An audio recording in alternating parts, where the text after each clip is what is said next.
Good morning, thank you. Yeah, 1938 is a number, but maybe a little bit, a show and tell might give you a little better feeling how far back that is. Franklin Roosevelt, president, gave us our diplomas only about 100 yards from here in Dahlgren Hall. And when we graduated, we had to buy uniforms, which we would wear on full dress occasions. I've asked Tom Vermeet if he would model this for me. Mitchup and Tom will show you what a kind of a hat we wore. We all had to buy this whaleboat hat. The British Navy wears their thwartships, and U.S. Navy fore and aft. And then the epaulets. Isn't it amazing the gold is still just as good as it was then? Thanks, Tom. Absolutely, sir. That's very impressive. No, thank you very much. The first question I had on Monday was, how did this conference start? It's very easy to explain, and I want the cadets from West Point to understand that the idea came from the U.S. Military Academy at West Point. My class was beginning to plan for their 50th anniversary, and we knew there'd be a major gift expected. But there are enough water fountains and memorial benches around. Let's see if we can't think of something that's a living memorial. And we knew that West Point had had a somewhat similar conference, but limited just to the cadets and midshipmen of the service academies, and all they dealt with were the problems that they were encountering at their own schools. We asked the superintendent of West Point, is it okay if we do the same thing? He said, sure, great idea. So the best thing I did when I was a cadet was to come down to Annapolis and spend a couple of weekends with the lacrosse team. And that interchange, that sharing of ideas, was probably the most interesting thing I did while I was at West Point. So we went ahead with it, and it grew from this rather small gathering of service academy leaders to include the universities now internationally as well. When I'm standing in for our class president, Mike Rinskoff, and I'm sorry you can't meet him this morning, a remarkable man with a great story to tell. Well, now, there are a couple of things that occurred to me that might be useful as I listened to the presentations over the last few days that you have shared in. One, you should make a point of having some fun and doing things with a little flair.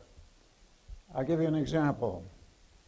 When World War II, Task Force 58 was a huge carrier, fast task force with 11 aircraft carriers, and it had 6 battleships, and had 13 cruisers, 48 destroyers, and they worked their way up from island to island with a tremendous punch, destroyed the Japanese forces on each one. They're on their way to attack Hollandia in New Guinea. One of the class of 38 graduates was a fighter bomber, squadron commander.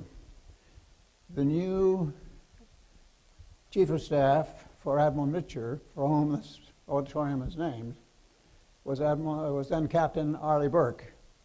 He had just come aboard. He was a destroyer man, didn't know much about carriers.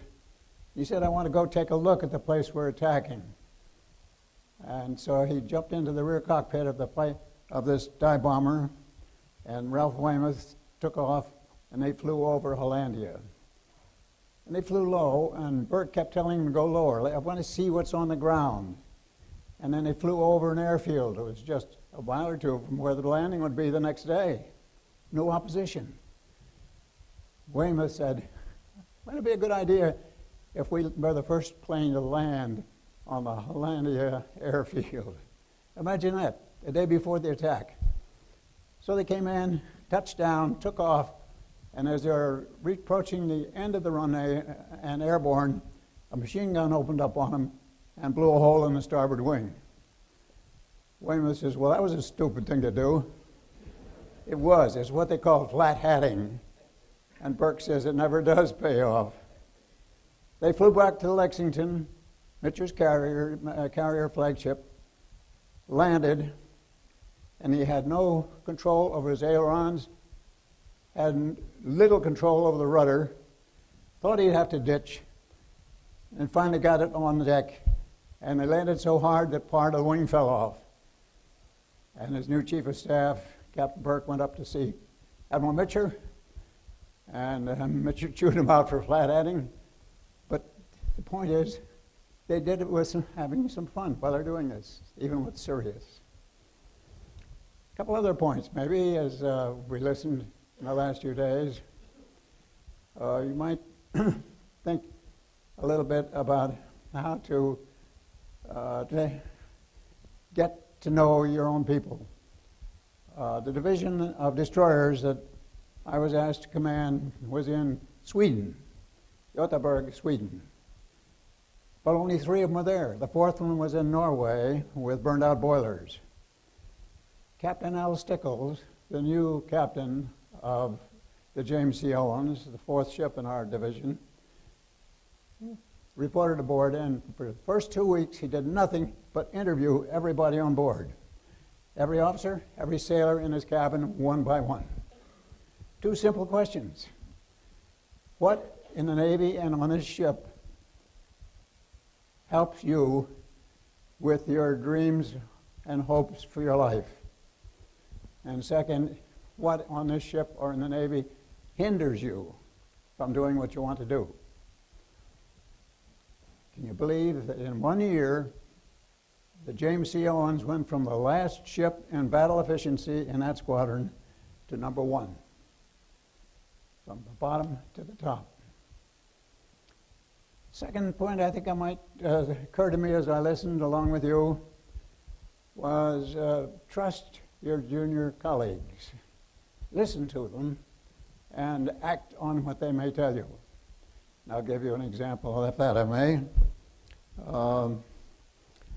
In Malta, in the middle of the Mediterranean, where I was serving on the naval staff, the Russian fleet anchored right off of Valletta, which is the capital of Malta, and made a very overt move to affect the election where Mintoff, the socialist candidate, was about to be voted in.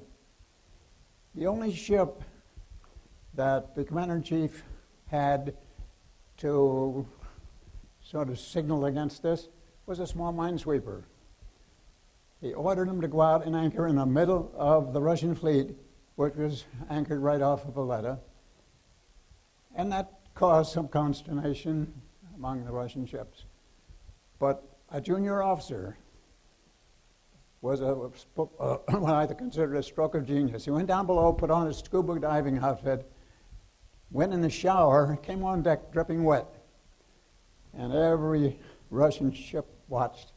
They thought they must be underwater swimmers putting limpet mines on their bottoms. They went to general quarters. They had crew around all the rails. They had searchlights on. They had boats in the water. And he kept them excited for about 2 or 3 days. And the election went in the favor of the Nationalist Party, which was what we'd hoped would happen.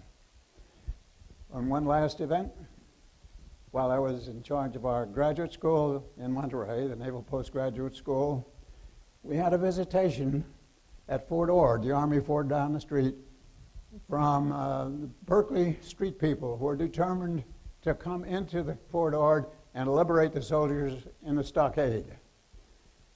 Well, we knew they wouldn't get in because the commanding general had patrols all around the perimeter. He had barbed wire at the gate. And so here are several hundred frustrated young people who couldn't accomplish their aims with the Army. They were scheduled to go to Elistero Park, which is 2 blocks from the gate of the Naval Postgraduate School, mad and disappointed. They were to be talked to there by an activist named Angela Davis, who would whip them up into a frenzy, and we're just 2 blocks away, and we didn't even have a gate, much less somebody to patrol the perimeter. We had all 1,000 students in the buildings ready to throw them out if they came over the wall. We didn't have to. One of their students and I never knew who, went out to LS Tower Park, took a 2x4 and a sign, and drove it in the ground, and it said, "It's too hot for a rally. We've all gone skinny dipping at Carmel Beach with a big arrow." And the rally never took place, we were never raided, and we didn't have to fight anybody. Listen to your young friends. They have the best ideas. Well, you have a great morning coming. The highlight to me often is Colonel Athens' talk, and I envy you for your opportunity now and in the future. Thank you very much.